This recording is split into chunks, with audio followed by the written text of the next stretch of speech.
गांव के पास एक पुरानी हवेली है जिसे लोग चेतन विला के नाम से जानते हैं। इस हवेली से जुड़ी कई डरावनी कहानियां प्रचलित हैं, लेकिन कोई भी उनकी सच्चाई नहीं जानता।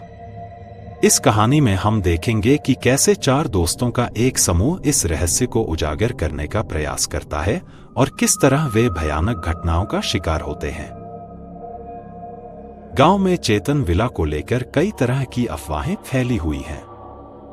कोई कहता है कि वहां रात में किसी की परछाई दिखती है, तो कोई कहता है कि हवेली में जाने वाले लोग वापस नहीं लौटते। रोहन, नेहा, समीर और प्रिया, जो कि एडवेंचर के शौकीन हैं, इस हवेली के रहस्य को उजागर करने का फैसला करते हैं। गांव के बुजुर्ग बाबा रामस्वरूप उन्हें चेतावनी देते हैं कि जो भी इस हवेली के अंदर गया वह कभी लौटकर नहीं आया। वे हवेली का इतिहास बताते हैं कि कैसे चेतन की पत्नी को वहां जिंदा जला दिया गया था। गांव में हवेली को लेकर अजीब डर का माहौल है। छोटे बच्चे हवेली की ओर इशारा करके कहते हैं कि वहां से रात में रोने की आवाजें आती हैं। एक बूढ़ी औरत बताती है कि उसने अपनी आंखों से एक परछाई को हवेली के अंदर जाते देखा था। लेकिन इन सब बातों को अनसुना करके चारों दोस्त हवेली में जाने की तैयारी करते हैं। रात के अंधेरे में वे चारों हवेली में प्रवेश करते हैं। अंदर घुसते ही उन्हें ठंडी हवा का झोंका महसूस होता है। हवेली का माहौल अजीब होता है। दीवारों पर पुरानी तस्वीरें टंगी होती हैं, जिनकी आंखें उन्हें घूरती हुई लगती हैं। वे धीरे धीरे अंदर बढ़ते हैं। हर कदम के साथ हवेली की दीवारों से अजीब सी आवाजें आने लगती हैं। अचानक खिड़कियां अपने आप बंद हो जाती हैं और एक धीमी सी फुसफुसाहट सुनाई देती है। नेहा डरकर रोहन का हाथ पकड़ लेती है। हवेली में घुसते ही अजीब सी घुटन महसूस होती है। कोनों में धूल जमी है और एक पुराना झूमर धीमे धीमे हिल रहा है। उनके कदमों की आहट गूंजती है। तभी नेहा देखती है कि एक दर्पण में उसकी अपनी परछाई कुछ अलग तरह से हिल रही है।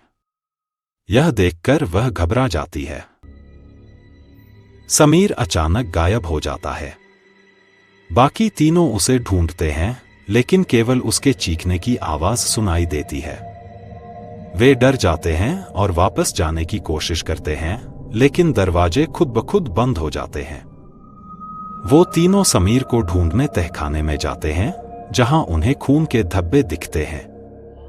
नेहा कहती है, हमें यहां से निकलना चाहिए, लेकिन तभी एक परछाई उनके पीछे से गुजरती है। समीर को एक कमरे में अजीब सी खरोंचों से भरी दीवार मिलती है। वह उसे छूते ही हवा में गायब हो जाता है। बाकी तीनों उसकी चीखें सुन सकते हैं, लेकिन उसे देख नहीं पा रहे। उन्हें एक पुरानी किताब मिलती है, जिसमें हवेली के पिछले मालिक चेतन के परिवार की जानकारी होती है। पता चलता है कि चेतन की पत्नी को किसी ने जिंदा जला दिया था और तब से उसकी आत्मा बदला लेने के लिए यहां भटक रही है। समीर का फोन अचानक बजने लगता है, लेकिन उसमें से अजीब सी आवाजें आती हैं। बच नहीं पाओगे। मदद करने की कोशिश करते हैं। भूत का प्रकोप बढ़ जाता है। हवेली की दीवारें कांपने लगती हैं। समीर की चीखें फिर से गूंज उठती हैं। चारों दोस्त आत्मा से बचने के लिए इधर उधर भागते हैं। हवेली के कमरे अपने आप बदलने लगते हैं। फर्श नीचे धंसने लगता है और दरवाजे खुद ब खुद बंद हो जाते हैं। तभी प्रिया देखती है कि समीर दीवार से बाहर आता है, लेकिन उसकी आंखें काली हो चुकी हैं। यह समीर नहीं है, यह कुछ और है। नेहा घबराकर बोलती है। रोहन को पुरानी किताब में एक मंत्र मिलता है, जिसे पढ़कर आत्मा को मुक्त किया जा सकता है। वे सब मिलकर मंत्र पढ़ते हैं, लेकिन तभी हवेली का फर्श टूट जाता है और वे नीचे गिर जाते हैं। उनके सामने चेतन की पत्नी की आत्मा प्रकट होती है। उसकी आंखों में आग जल रही होती है। तुम सब मेरे साथ मरोगे, वह चिल्लाती है। नेहा आखिरी मंत्र पढ़ती है और अचानक हवेली में रोशनी फैल जाती है।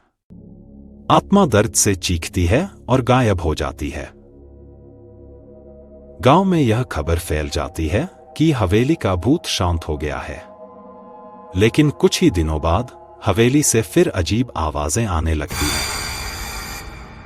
रोहन की आंखों में एक अजीब चमक दिखती है। क्या आत्मा सच में चली गई थी या अब यह रोहन के अंदर बस चुकी है?